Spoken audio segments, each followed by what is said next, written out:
A'udzubillahi minasyaitonirrajim. Bismillahirrahmanirrahim. Assalamualaikum warahmatullahi wabarakatuh. Kelana Yuda Channel mempersembahkan cerita silat Pedut Tingkat Mengandauan episode yang ke-70. Selamat mendengarkan. Dari mana kau mendapatkan pikiran seperti itu? Aku justru ingin membuat kedua gadis tersebut merasa senang. Keduanya akan aku bawa ke barak untuk menemaniku.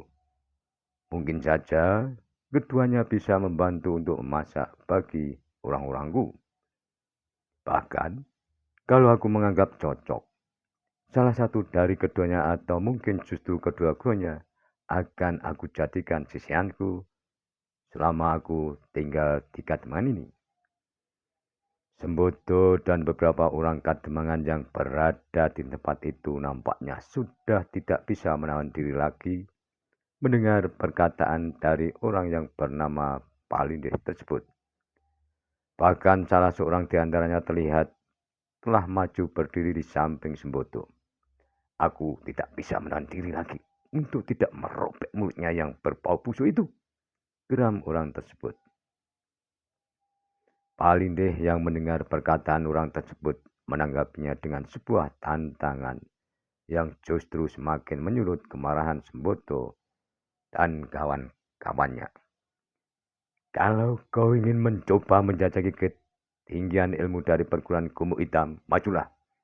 Aku, Palindih, si tangan baja akan melayanimu dengan senang hati. Majulah kalian semua yang ada di tempat ini, agar aku tidak perlu membuang banyak waktuku. Dasar mantuan sombong. Aku tidak peduli meskipun kau berasal dari perguruan di atas langit sekalipun. Tingkah laku serta ucapanlah yang justru akan menelan keangkuhanmu, berkata kawan Sembodo sambil mengendus senjatanya. Sembodo sendiri yang memang telah tersulut kemarahannya nampaknya sudah tidak berkeinginan lagi untuk merendahkan kemarahan kawan-kawannya. Bahkan ketika dilihatnya kawan-kawannya yang lain telah mempersiapkan diri untuk terlibat dalam perselisihan, Sembodo pun akhirnya terlihat mulai merundukkan tombak yang berada di dalam genggaman tangannya. Meneplah, kata Sembodo kepada kedua gadis yang masih berdiri gemetar di belakangnya. Kalau kalian mempunyai keberanian, pulanglah secepatnya. Akan lebih baik bagi kalian untuk tidak menyaksikan perkelahian yang terjadi. Kedua gadis tersebut hanya terdiam. Perasaan takut yang semakin mencekamnya telah membuat keduanya tidak mampu menggerakkan mulutnya. Dengan kaki gemetar, keduanya memaksakan diri untuk berjalan menuju gardu perundaan. Kedua gadis tersebut memilih untuk bersembunyi di dalam gardu perundaan daripada harus berjalan pulang tanpa ada yang mengantarkannya. Meskipun sebenarnya rumahnya sudah tidak terlalu jauh dari perundaan, namun keduanya sudah tidak mempunyai keberanian untuk berjalan sendiri menuju rumahnya. Sembodo yang tidak tega dengan kedua gadis tersebut akhirnya berkata kepada kawannya, "Kawani kedua gadis tersebut, kalau perlu antarkan keduanya pulang, bawalah salah satu di antara kita untuk mengawaninya." Beberapa saat kemudian Sembodo bersama beberapa kawannya telah mempersiapkan diri untuk berkelahi dengan ketiga orang dari barak tersebut. Palindih bersama dua kawannya nampaknya tidak merasa cemas meskipun harus menghadapi 5 orang Kademangan yang dipimpin oleh Sembodo. Bahkan salah satu kawan Palindih sempat menunjukkan rasa gembiranya seolah perkelahian yang akan terjadi merupakan hiburan tersendiri baginya. Marilah, kita akan melemaskan tangan dan kaki kita dengan sasaran orang-orang Kademangan yang bodoh itu. Sambil tersenyum, Palindih masih sempat menanggapi perkataan kawannya dengan nada yang penuh kesombongan. Untuk menghadapi orang-orang kademangan seperti mereka, aku tidak perlu mempergunakan senjataku. Dari cara mereka memegang senjata sudah terlihat bahwa mereka semuanya adalah orang-orang yang terbiasa bekerja di sawah.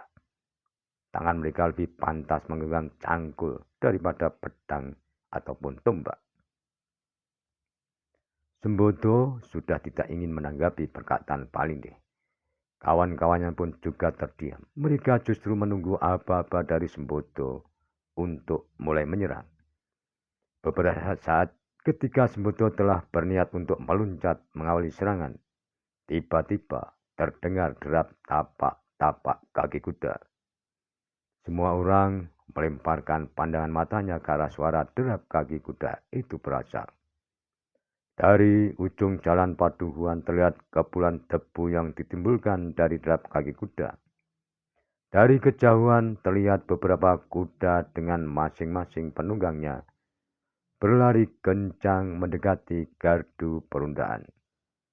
Kedua belah pihak yang telah bersiap untuk saling berkelahi untuk sejak telah menjadi terdiam. Mereka semua menunggu untuk mengetahui siapakah orang-orang tersebut. Ketika akhirnya kuda-kuda tersebut semakin dekat dengan gardu perundaan, serta mulai terlihat jelas orang-orang yang di atas kuda, terdengar Sembodo berkata, "Ki Temang." Keempatnya memang Ki Temang, Ki Wilogo, Ki Jogojo, dan Ki Karpo yang sebelumnya telah melaporkan terjadinya perselisihan. Beberapa saat kemudian terlihat Ki Temang dan ketiga orang lainnya telah turun dari kudanya. Setelah menyerahkan tali kekang kudanya kepada Ki Jogoboyo, terlihat Ki Temang mendekat ke arah Sembodo.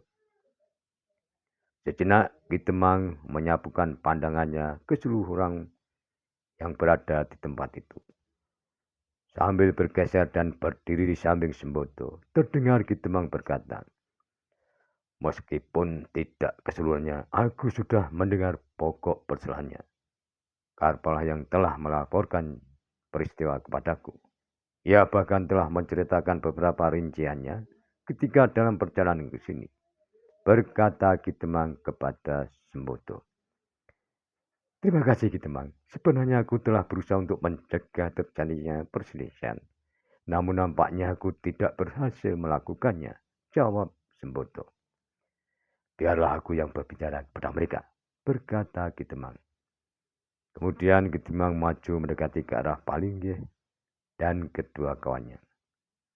"Selamat datang Ki Sanak. Meskipun aku sering mengunjungi Barak, nampaknya baru sekarang aku bertemu dengan Ki Sanak bertiga. Apakah saat ini aku berhadapan dengan Ki Temang Tawuhan?" jawab Palinggih dengan pertanyaannya. "Demikianlah, aku memang pemimpin dari Kademangan ini," berkata Ki Temang Tawuhan. Sekilas Palindih melihat ke arah ketiga orang yang baru datang bersama Ki Temang. Ia tidak mengenal ketiganya.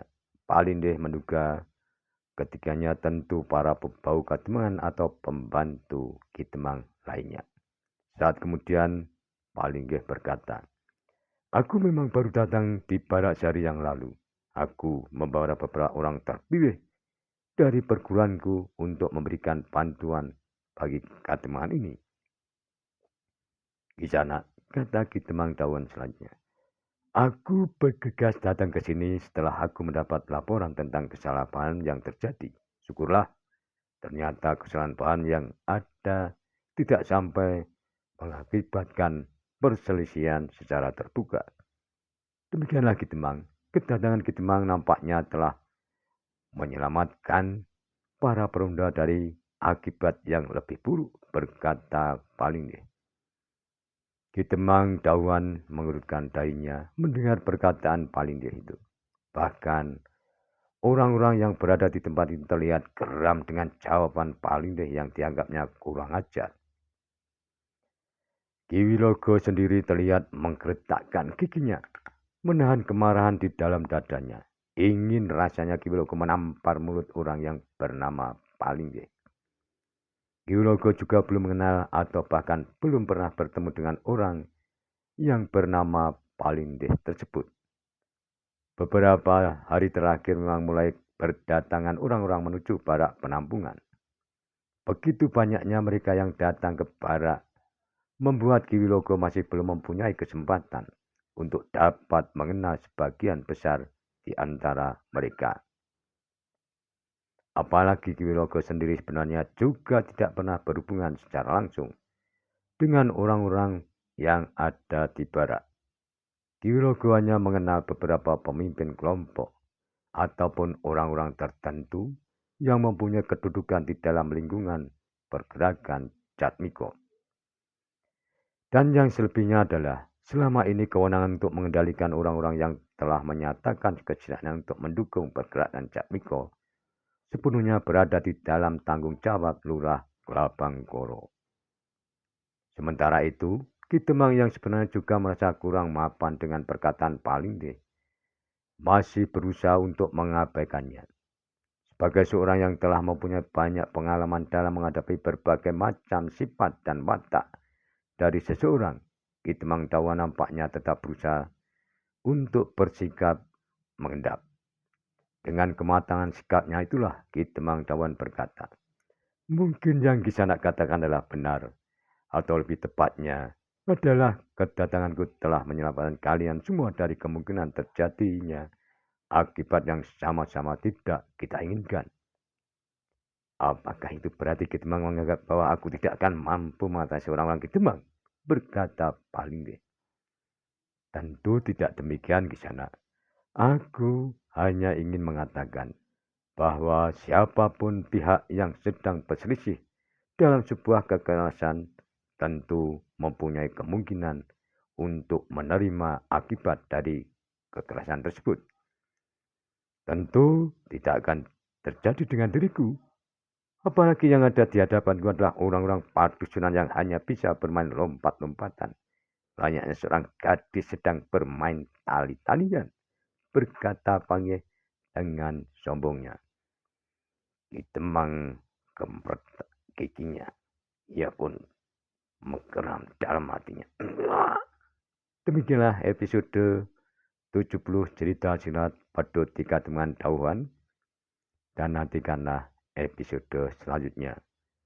Namun, bila mana ada yang berkenan subscribe, like, serta berkomentar, dipersilahkan. Terima kasih. Sampai jumpa.